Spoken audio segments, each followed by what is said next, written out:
tem 75 anos de idade, é médico cirurgião, é um defensor do agronegócio aqui no Brasil, um segmento que é muito importante para a economia, para os empregos nacionais, mas, sobretudo, ele tem uma marca de ser o primeiro brasileiro a ser governador de Goiás 2 vezes com eleição em primeiro turno. Ninguém conseguiu um feito como esse. Estou falando do governador Ronaldo Caiado. Uma satisfação conversar com o senhor no Linha de Frente, governador. Muito obrigado pela oportunidade, Paco, poder fazer esse programa aí, Linha de Frente, poder conversar um pouco com esse povo querido da Bahia aqui, que vocês sabem, o meu vínculo aqui é muito forte desde o início da minha filiação partidária, depois também com minha mulher que é baiana de Feira de Santana, e sempre teve uma identidade muito grande aí nas minhas eleições para deputado federal, do Senado, e aquilo que você citou, foi um período onde realmente existia um preconceito muito grande contra o produtor rural. Naquela época, eu, com 36 anos de idade, comecei esse movimento no país todo, e que foi a defesa do homem que trabalha, o homem que produz, o homem que está ali levando a comida à mesa do brasileiro. E esse processo ele cresceu. Aquela época em que eu comecei, o Brasil era importador de feijão, importador de leite, importava tudo. E hoje em dia o Brasil não só alimenta os brasileiros, como também exporta para alimentar quase que 1 bilhão de pessoas fora daqui do continente brasileiro. Então, é alegria em poder falar com vocês, hoje já no meu segundo mandato, entrando no meu 7º ano de governo, e também eu vindo aqui nessa terra querida por onde começou o Brasil, da partida também na minha pré-candidatura a presidente da República. A gente vai falar sobre tudo isso. O governador já deu um apanhado de como vai ser a nossa conversa, vários assuntos interessantes. Eu quero começar justamente por Dona Gracinha Caiado. Pelo seguinte, recentemente, em um evento aqui em Salvador, eu pude até conversar rapidamente com ela. Ela participou de um evento social, um evento político. E posso falar uma coisa, governador? Dona Gracinha está com um pouco de estilo de primeira-dama nacional. Tem alguma é um foco dela, do senhor, assim, chegar ao Palácio do Planalto? Olha, vocês sabem que eu tenho uma história de vida, já tenho hoje 40 anos na política, e graças a Deus nunca aconteceu nada que desonrasse a minha trajetória de vida, eu nunca desrespeitei o voto do eleitor. As pessoas me conhecem como deputado federal, no parlamento, no Senado Federal, como governador do estado, uma experiência que hoje me concede aí o título de ser o melhor governador do país durante os 3 últimos anos. Isso tudo em decorrência desse trabalho que você sabe que você não faz sozinho. E Gracinha tem uma capacidade muito grande também de trabalho. Nós desenvolvemos em Goiás, ela à frente do Goiás Social, que hoje é o programa social mais bem avaliado do Brasil. Hoje é o estado que mais consegue emancipar pessoas da pobreza e da extrema pobreza para terem uma renda própria, uma condição de vida sem depender do Bolsa Família. Então, esse quadro de emancipação é um dos grandes reconhecimentos dela. Mas, neste momento, como eu devo sair para uma disputa nacional, tá certo? Ela deve ser também candidata ao Senado Federal pelo estado de Goiás. Tá aí, as perspectivas para 2026 que o governador está colocando aqui. Eu quero muito conversar sobre política, mas antes precisamos falar sobre o agro. O governador, ele em determinado momento do início da trajetória dele, ele como defensor do agro, foi até mal visto, né? Porque o agro não tinha o prestígio que tem hoje, apesar de sempre ter serviços prestados ao Brasil. Recentemente, alguns episódios mostraram que o Brasil está unido pelo agro. Por exemplo, aquela infeliz frase do CEO da Carrefour, que demonstrou uma mobilização muito grande do setor, e agora, em reciprocidade, as tarifas de importação que os Estados Unidos estão colocando. Agora sim a gente está conseguindo, como país, como nação, entender a importância do agro para esse Brasil? Acho que a população entende. O atual governo, não. Porque você vê que nós estamos iniciando um ano onde muitos estados o abril vermelho. É um abril de invasão de propriedade, desrespeito à propriedade rural, agressão ao produtor rural. Certo? No meu estado de Goiás, não. Lá, todo mês de abril e todos os outros meses do ano são verde e amarelo. Lá em Goiás não tem essa tese de abril vermelho, de invasão de propriedade, dessa agressividade que alguns acham que pode dilapidar o patrimônio privado das pessoas, que podem ali tomar posse daquilo que não é seu. Lá em Goiás, então, nós não passaremos, ou seja, os produtores rurais continuarão sendo respeitados. Mas em muitos estados, como por acaso, como também aqui na Bahia, os produtores ficam, de uma certa maneira, muito ameaçados com este período onde o governo federal dá respaldo a este tipo de comportamento que não constrói nada. Então, por isso é que o produtor rural hoje, ele vem desde aquela época lutando para ter a paz no campo, para que você consiga ter capacidade de ter a tranquilidade para viver na sua propriedade rural, não sofrer nenhuma invasão. Isso, nós atingimos um grau máximo em Goiás, onde nunca teve uma invasão de terra durante todo o período que eu sou governador do estado, e não terá. Agora, o setor rural vem desenvolvendo a sua capacidade produtiva. Pra você ter uma ideia, em 86, por exemplo, o Brasil produziu uma safra em torno de 50 milhões de toneladas de grãos. Hoje nós vamos chegar a mais de 320 milhões de toneladas de grãos, ou seja, um nível de eficiência quase muito 7 grande. vezes mais aquilo que nós produzíamos em 1986. Isto é o potencial do setor. Mas uma pergunta que fica também para o telespectador é: como é que o Brasil consegue ser esse maior expoente no mundo em termos de exportação para alimentar as pessoas lá fora e também alimentar os brasileiros?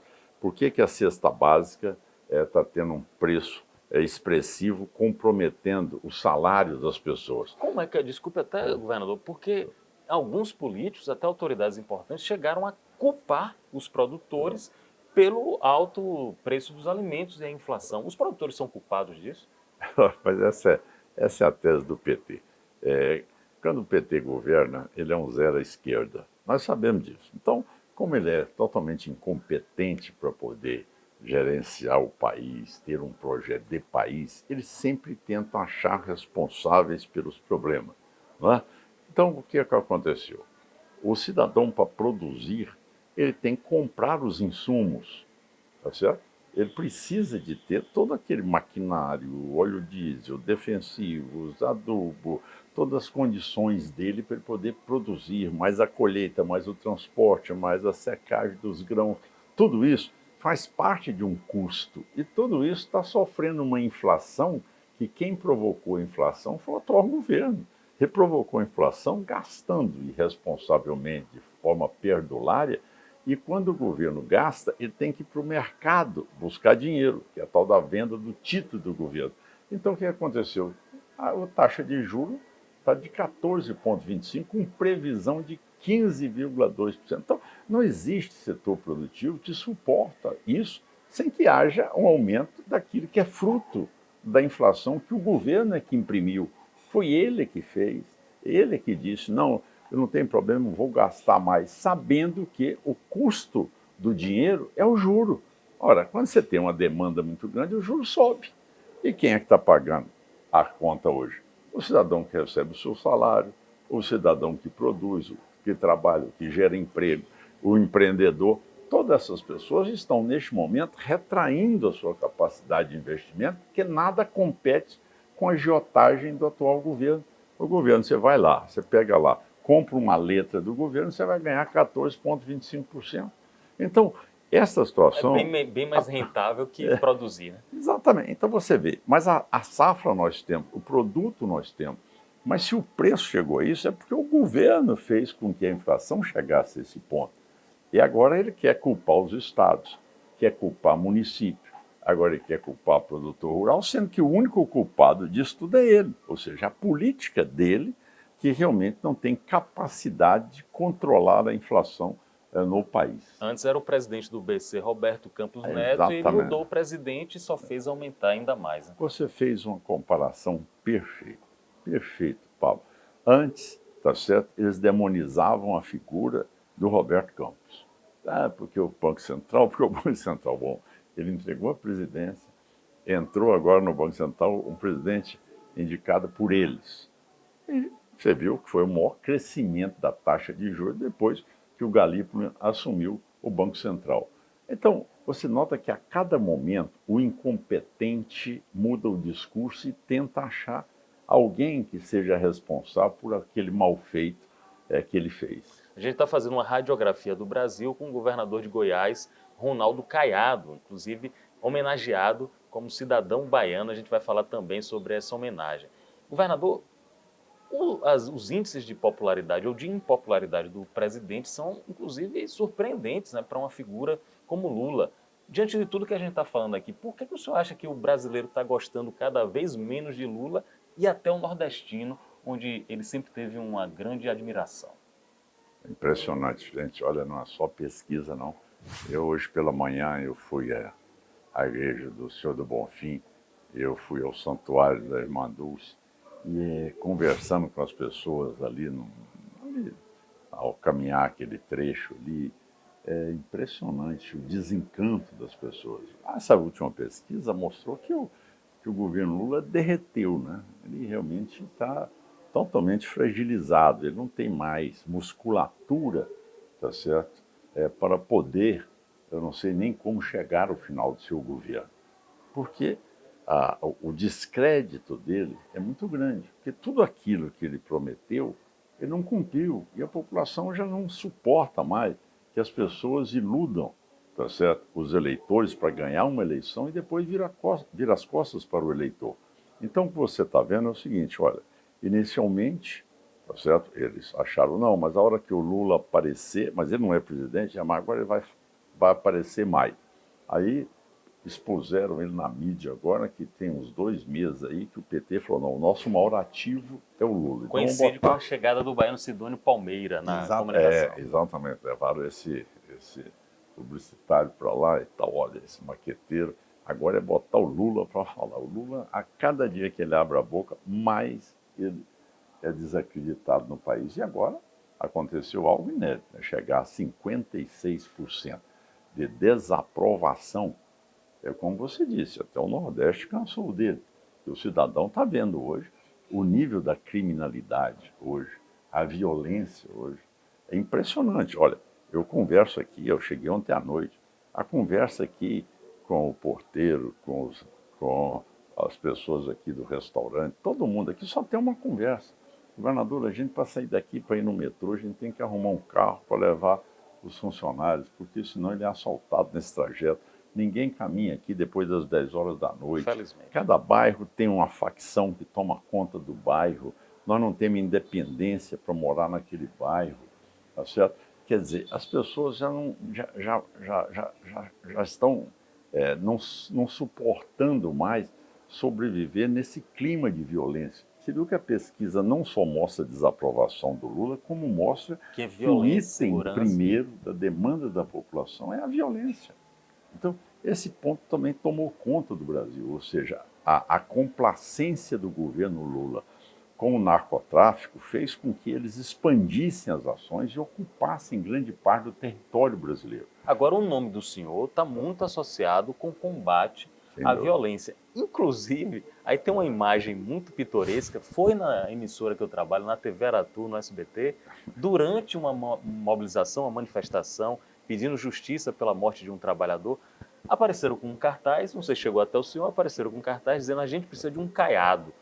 Por que caiado está tão associado no Brasil com o combate à violência? Sabe por quê, gente?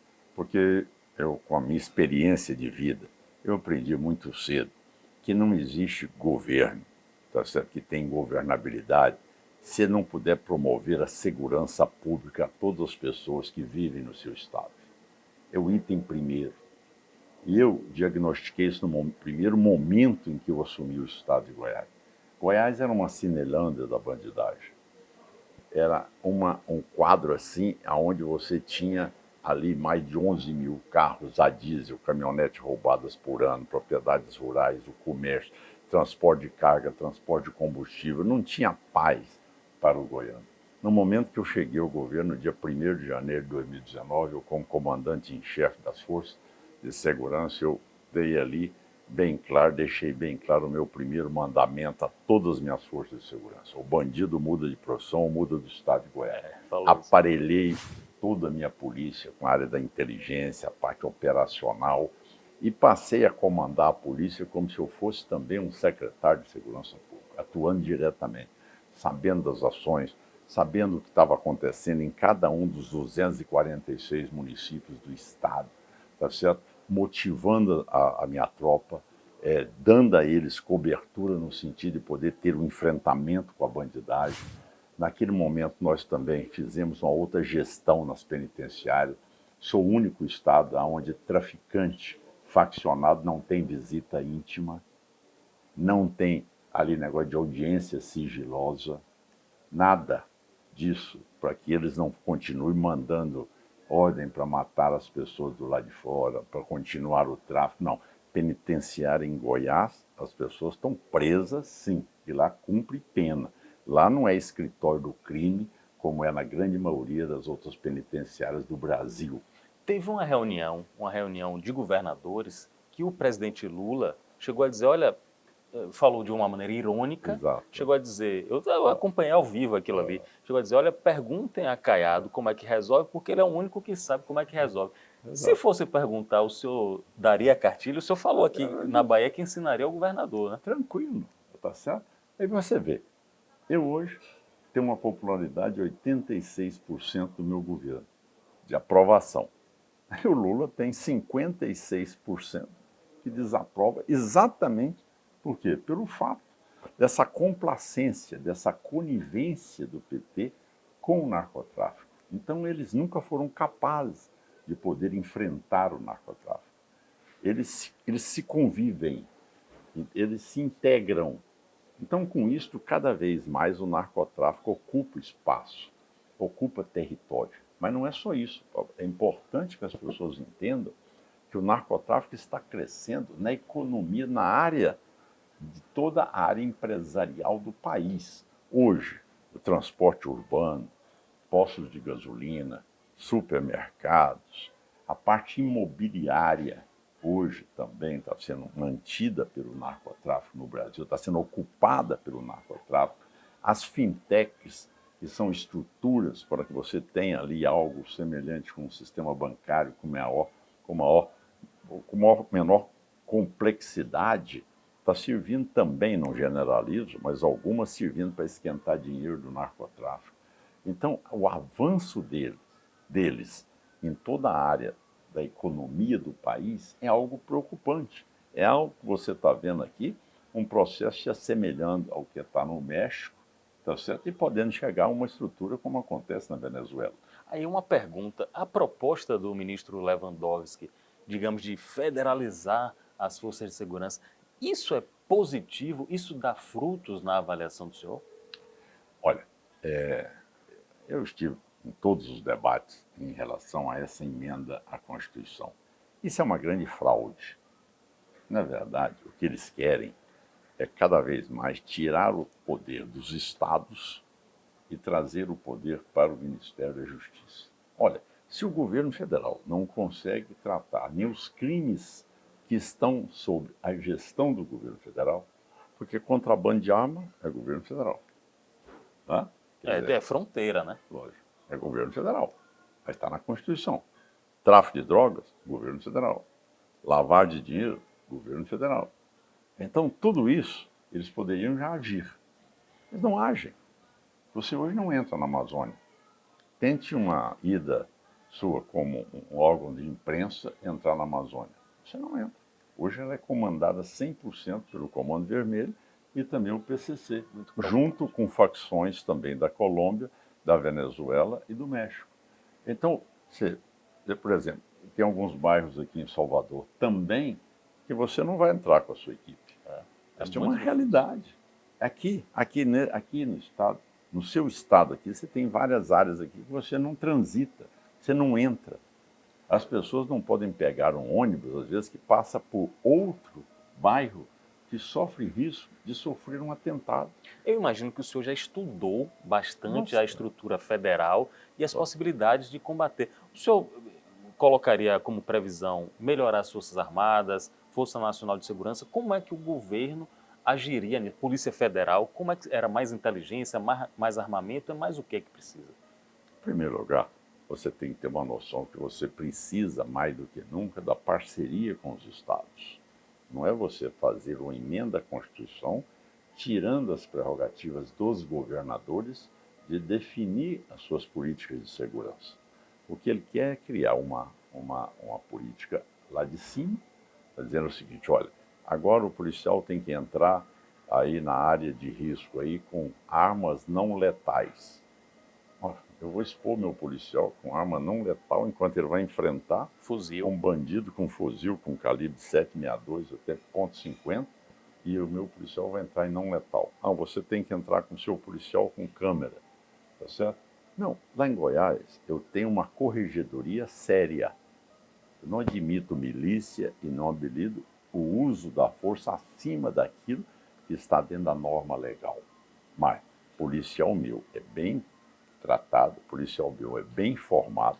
Nós temos uma área de inteligência interligada com todos os setores de todas as polícias, a penal, a civil, a federal, a Polícia Rodoviária Federal, a GAECO. Nós atuamos de forma conjunta com a inteligência e a operacionalidade da nossa tropa é muito grande. Isso é um primeiro ponto.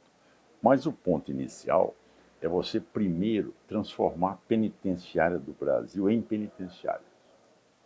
Então, Hoje elas são o quê, hoje são escritórios do crime. Lá são verdadeiros bunkers dos faccionados. Tá certo? Ali comanda todo o processo. E ali os policiais penais, como eles não têm respaldo, como tem em Goiás, eles ficam ali sob ameaça do faccionado.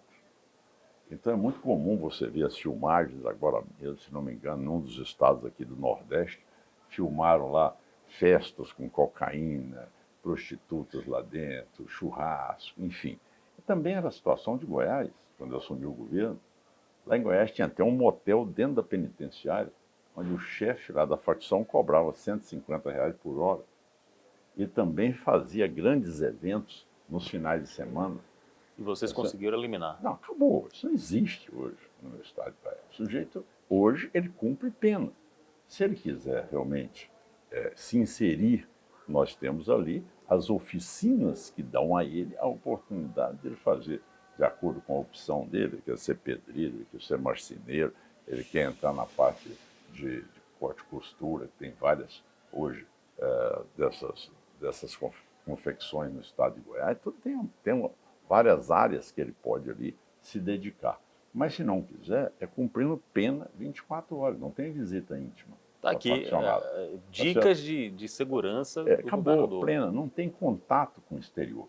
Perfeito. Tá bom? Vamos conversar. Isso aí faz com que você tenha o avanço, tá certo, da segurança no seu estado, junto com os batalhões operacionais e junto com a inteligência acoplada. Agora, o que o governo federal, eu chegando lá, é o que é? É você colocar a inteligência à disposição, é você colocar cada vez mais o software à disposição.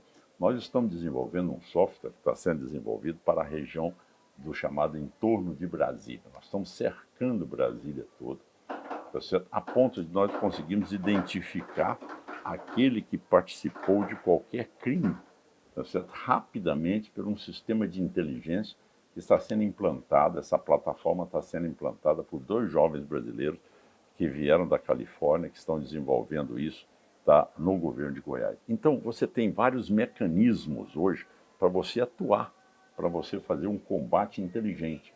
Por que eu não tenho rouba-banco? Nunca tive. Nunca tive novo cangaço. Nunca tive carro forte sendo assaltado. Nunca tive invasão de terra. Enfim, cada vez mais a criminalidade chegando a percentuais próximos de combate a eles de 100%. É porque existe uma política de segurança pública que nós damos toda a atenção e todo o apoio do governo. Esse é Ronaldo Caiado, governador de Goiás, conversando com a gente aqui no Linha de Frente. Vamos falar um pouco sobre política, porque muito se comenta sobre a possibilidade de fusão entre o seu partido, União Brasil, e o PP, no momento em que o União Brasil está lançando sua pré-candidatura. Isso é positivo para uma possibilidade de arrancada da candidatura? Olha, eu tenho que dizer aqui que realmente eu recebi essa notícia, tá certo? Logo após o carnaval, tá certo? Chegaram com essa novidade, tá bem? Essa é uma novidade que você sabe que isso não traz resultado algum. Isso só vai criar polêmica. Veja bem, nós estamos na Bahia. Você acha que aqui o comando União Brasil vai sobrepor ao comando do PP? São Isso vai duas trazer forças muito grandes. Então, mas não é só na Bahia, é na Paraíba, é no Rio Grande do Norte, é em Sergipe, tá certo? Em São Paulo, é no Rio de Janeiro, é em Minas Gerais, é no Distrito Federal. Então, quer dizer, aonde é que pode-se ter alguma região que seja harmônica essa fusão? Então, essa federação, para que federar dois partidos grandes? União Brasil é o terceiro maior partido. Então, esta fusão, essa federação, desculpa, é um casamento sem direito a divórcio por 4 anos. A quem interessa este assunto? Para que você vai polemizar a base quando você está a 1 ano de uma eleição para deputado federal, deputado estadual, senador, governador, presidente da República? A quem interessa isso? Quando surge uma história como essa, eu fico de fora com a impressão que tem gente dentro do partido querendo boicotar o partido. Tem alguma coisa disso? Lógico que tem. É lógico. Mas aí você sabe que eu tenho uma vida partidária. Eu sou, desde a época do PFL, meu primeiro mandato, depois nós caminhamos para o Democratas, depois fizemos uma fusão com o PSL, Eu estava que até lá, hoje, eu estava lá em Brasília, o senhor estava acompanhando tudo. que até hoje nós não resolvemos esses problemas. Até hoje você tem sérios problemas que não foram resolvidos. Tá certo? Como Pernambuco, por exemplo, nunca deu acordo entre os Coelho e o Mendoncinha. Nunca deu acordo no Amazonas. Então, toda hora você, ao invés de ter uma reunião da executiva produtiva, você tem uma reunião da executiva ainda debatendo problemas da fusão que já ocorreram há mais de 3 anos. E agora você, há 1 ano e 6 meses, tá certo? Você vem com a federação, federar 2 grandes partidos, que todos os dois têm autonomia para lançar seus candidatos a presidente. Isso interessa a quem? Provavelmente a quem queira buscar um cargo de vice e querendo, neste momento, fazer com que essa aglutinação de força busque aí uma tentativa de buscar uma vice-presidência que uma pessoa, quando está na política e que trabalha para ser vice, Pablo, aí realmente é o fim do mundo. Queria saber da sua relação com o Assemineto, o ex-prefeito de Salvador, vice-presidente do União Brasil. Aliás, foi um dos articuladores da fusão com o PSL e, ao que eu entendo, tem muita proximidade com o senhor. É um político aqui baiano que vai estar no seu palanque como prioritário lá no ano que vem? Você sabe que sim. A Semineto, ele é a terceira geração. Tanto o Antônio Carlos Magalhães, com quem nós tivemos a oportunidade de ter ali, abonando a ficha de minha filiação, certo? Em 1990. A partir daí nós tivemos juntos com Luiz Eduardo Magalhães, quando realmente o deputado também, e ele presidente da Câmara, líder do partido, eu também depois líder do partido. E já nos últimos mandatos, a Semineto chegou e também foi líder do nosso Democratas. E a partir daí nós sempre mantivemos esse relacionamento de muita proximidade.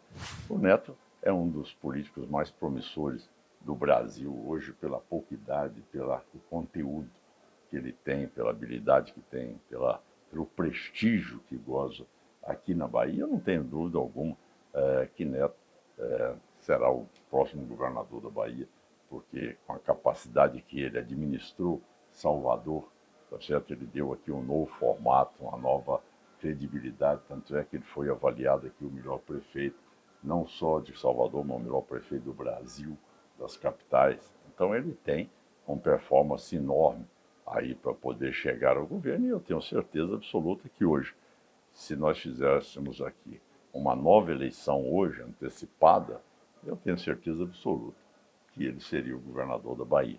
Mas a gente respeita o resultado das urnas e espera-se a nova eleição. Eu acredito que a trajetória do Neto será uma trajetória vitoriosa não só aqui para o governo, e também, sem dúvida alguma, com a pouca idade que tem, para ter outros voos aí no cenário nacional. Ronaldo Caiado, 3 anos consecutivos com a melhor avaliação entre os governadores do país. Teve um episódio recente, conversando até com o seu secretário de comunicação, Jean, ele explicando como aconteceu aquele react, todo mundo lembra, né?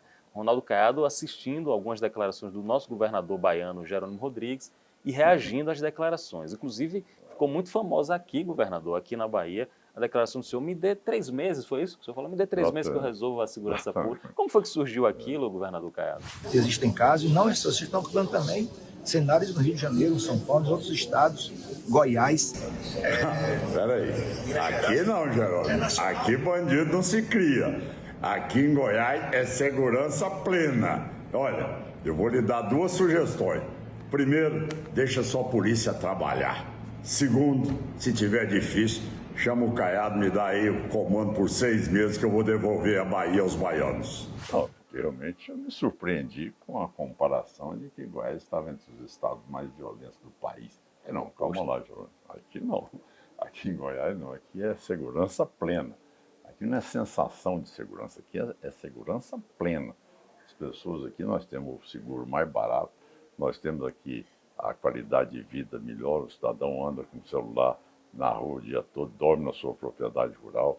Aqui deixa seu supermercado sem precisar de segurança particular.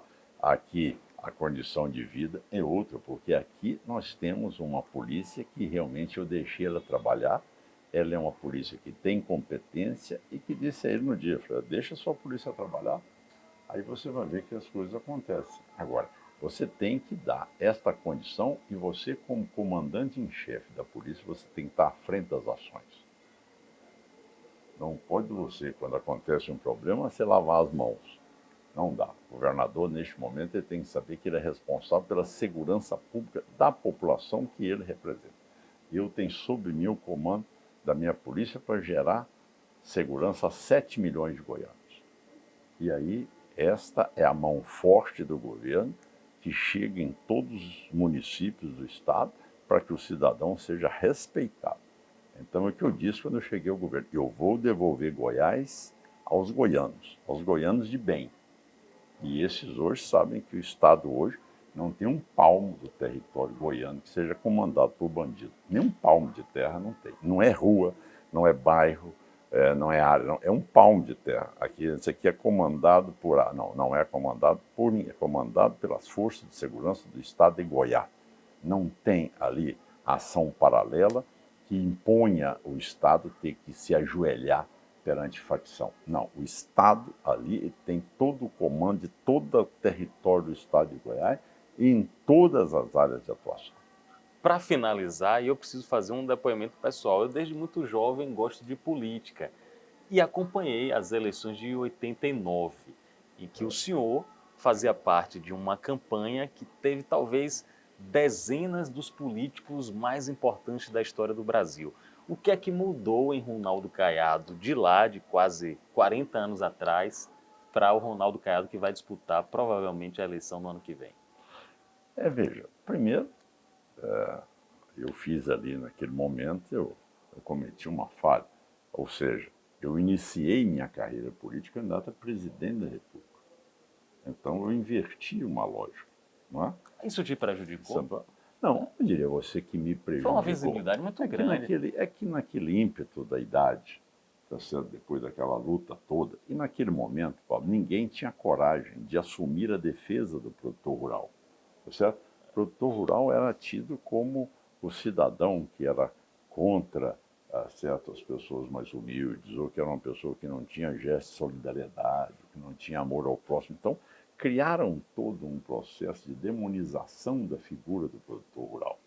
Eu hoje, você vê que naquela época, se você buscar lá dos 22 candidatos, era o único que defendia a livre iniciativa, a economia de mercado, o direito à propriedade privada, era o único que defendia isso, e é o produtor rural. Naquela época, a juventude muitas vezes se empolgava com as camisetas de Che Guevara. Tá certo? É isso mesmo. Então eu enfrentei o momento mais delicado da polícia. da política. Hoje, como você vê um Brasil, tá certo, em que as pessoas hoje reconhecem que o que sustenta a economia brasileira, que sustenta a exportação brasileira, que é o setor mais moderno que tem, é o setor com mais que investe em tecnologia, em avanço de produtividade, é o setor rural. Hoje em dia, você vê as pessoas, hoje em dia, aderindo ao setor rural. Mas na época ruim, no momento em que ninguém tinha coragem, foi o Caiado que saiu andando o Brasil inteiro, tá certo? Enfrentando as adversidades e garantindo na Constituição brasileira que terra produtiva não é suscetível de desapropriação. Então, eu sei o que nós deixamos para o Brasil, e eu tenho orgulho disso, em saber que se tem um setor no Brasil que deu certo, foi o setor da agropecuária brasileira. Aquilo que nós, em 1986, já preconizávamos e que agora o Brasil enxergou que hoje os outros setores não conseguiram acompanhar o avanço da tecnologia, o avanço da produtividade, o respeito ao meio ambiente, já que nós somos o único país que estava no Congresso redigindo o Código Florestal Brasileiro, que é o mais restritivo que existe no mundo. E nós somos o único país que preservamos todos os nossos biomas. Então nós temos toda uma história de vida. E hoje, ao poder chegar lá, eu chego com experiência. Eu não sou candidato do achismo. Aí eu acho que não. Não, eu acho não. Eu posso mostrar o que eu fiz aqui em Goiás. Você quer ver educação? Vem aqui para Goiás. Um outro fato que eu queria, se você me der mais 30 Fica à vontade, segundos... fica à vontade. Eu É um tô fato aprendendo muito aqui.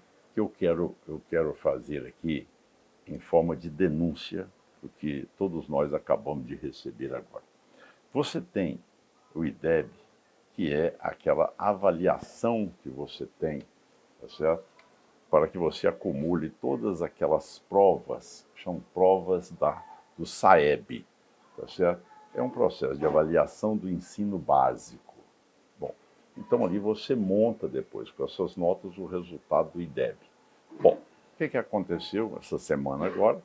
Passada, aconteceu que o governo baixou um decreto que não vai liberar, tá certo, as notas do IDEB, ou seja, do SAEB, que é a avaliação da educação básica, ou seja, as notas do segundo ano do ensino fundamental. Mas como não vai entregar? O espanto de todos nós. Mas por que não vai entregar? Não vai entregar porque tem a metodologia deve ser alterada, essa metodologia... Mas vem cá, mas essa metodologia foi usada durante esses anos todos. A avaliação do aluno do segundo ano, do quinto ano, do nono ano e do terceiro ano do ensino médio. Por que agora essa avaliação não serve? Enfim, não conseguiram responder. Sabe por quê? Por quê, governador? É porque os estados com governo de esquerda do PT devem ter caído na avaliação. E nós, os governadores, que eles rotulam como sendo de centro-direita, está cada vez mais numa crescente avaliação. Goiás, Santa Catarina, Paraná. Exatamente. Tanto é que Goiás é o primeiro lugar no IDEB. Tá certo? Isso é uma do denúncia ensino grave. médio. Tá certo? E sou, para mim, o primeiro lugar no ensino profissionalizante, em parceria, aí sim, divido o primeiro lugar com o Espírito Santo. Mas no ensino médio, tá certo? Goiás é o primeiro lugar no IDEB. Agora nós somos também o primeiro lugar, estamos disputando o primeiro lugar do quê? Na educação na idade certa, que é no segundo ano do ensino fundamental. Ou seja, para a criança saber se ela está lendo, se ela sabe ler, escrever e interpretar. Esta é a prova, tá certo? E que nós estamos avançando. Por que eles não querem liberar o resultado? Será porque Goiás está no primeiro lugar? Ou é o Paraná? Ou é, tá certo, São Paulo? Não sei. Por que não? Já que a gente está comentando medidas do governo federal, só um comentário. Eu queria saber de uma pessoa experiente como o senhor sobre essa medida do empréstimo do FGTS. Tem muita gente comentando que é pegar o dinheiro do trabalhador e devolver para o trabalhador, só que com juros bem acima do que o trabalhador mereceria.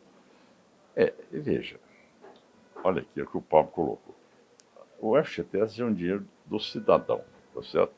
Ele pode ir lá e fazer a retirada desse dinheiro, que é o dinheiro que hoje é aplicado para a construção de moradias no país, Tá certo? Bom, agora, o que que o governo do PT fez? Ele fez o seguinte, um empréstimo consignado. Minha gente, você vai lá pegar o dinheiro que é seu, tá certo? E você vai pagar uma taxa de juros, o seu FGTS vai ser a garantia do consignado e você vai pagar uma taxa de juros superior a 50%. Ora, onde é que está isso? Faça a conta. Quer dizer, é algo que o governo está dando com a mão e tirando com as duas. Esta aí o cidadão sabe muito bem que está sendo assaltado. Ora, se você tem... Ainda tem aí aquela secretária institucional do governo, a Gleisi Hoffmann, se você precisar de um dinheiro, faça um empréstimo aí que o governo Lula... Empréstimo do Lula, né? Do Lula. Meu amigo, isso é o maior golpe que tem. Tá certo? Você vai pagar, você já fez o cálculo da taxa de juros que você está pagando em cima do dinheiro que é seu? Você pensou para refletir isso? Questões para a gente ter que debater mesmo. Lógico. Gente, não adianta. Olha, esse grau, esse percentual hoje de desaprovação do governo do PT, do governo Lula, que o Lula é o único ativo político que o PT tem. O resto não tem significado político no Brasil, tá certo?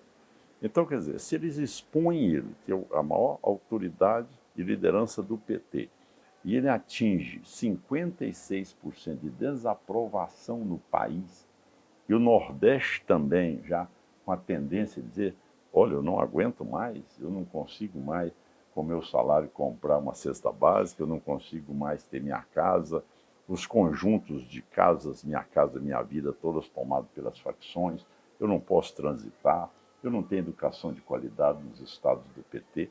Então, o povo não quer isso mais. Todo mundo hoje, via digital, fala com todo mundo daqui conhece quem mora em Goiás, tá certo? Faz aquilo que você colocou. Eu tinha até vontade de conhecer esse rapaz, chegou lá. Vamos tentar viabilizar.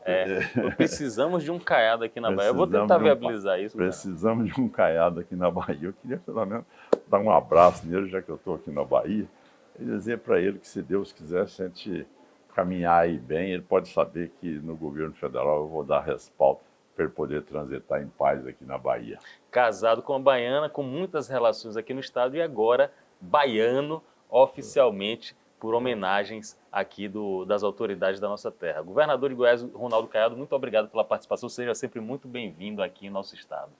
Muito obrigado. Foi um prazer enorme ter estado aí com vocês e poder desfrutar desses momentos aí em falar a todo o nosso povo querido da Bahia. Até a próxima. Obrigado a todos pela companhia.